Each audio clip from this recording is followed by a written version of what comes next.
WhatsApp all sir నా life long మర్చిపోను మిమ్మల్ని. నా ఆశయాన్ని సార్ గుర్తించారు, విద్యార్థుల ఆశయాన్ని నేను గుర్తించాలి కదా.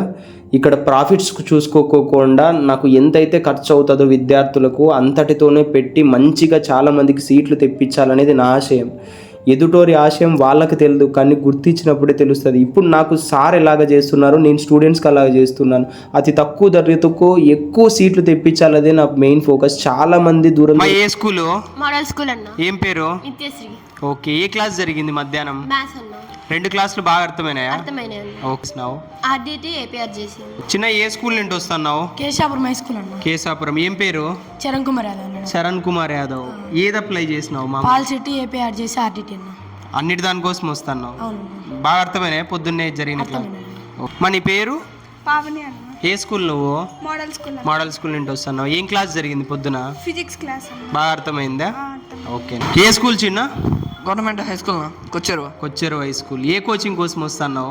ఆర్డిటి, పాల్సెట్, ఎంజేపీ, గురుకులం అన్నిటికీ వస్తాను. అన్ని అప్లై చేసిన? అన్ని అప్లై చేసిన. ఓకే. ఏం పేరు నీ పేరు? షణ్ముఖ్. ఓకే. నీ టార్గెట్ ఏమి? నా టార్గెట్ ఐఐటి. ఆర్డిటి కొడితే ఐఐటికి ఈజీగా అవ్వచ్చు అని వచ్చా. Okay, very good, very good. Rehan భాష, గురుకులం, పాల్సెట్, ఏపీఆర్ ఏం ప్రాబ్లం. జియావుల్లా. ఏం అప్లై చేసినావు జియా? పాలిటెక్నిక్. పాలిటెక్నిక్. అర్థమైందా క్లాస్ ఇటు బాగా? జయశ్వంత్ యాదవ్ అన్న. ఏమేమి అప్లై చేసినావు? పాల్సెట్ ఏపీఆర్ చేసిన. ఇప్పుడు కోచింగ్కి ఏ దానికి తీసుకుంటున్నావు? పాల్సెట్కి ఏపీఆర్ చేసిన. ఓకే. సో పొద్దు నుంచి క్లాసులు అర్థమైనాయా? అర్థమైనా.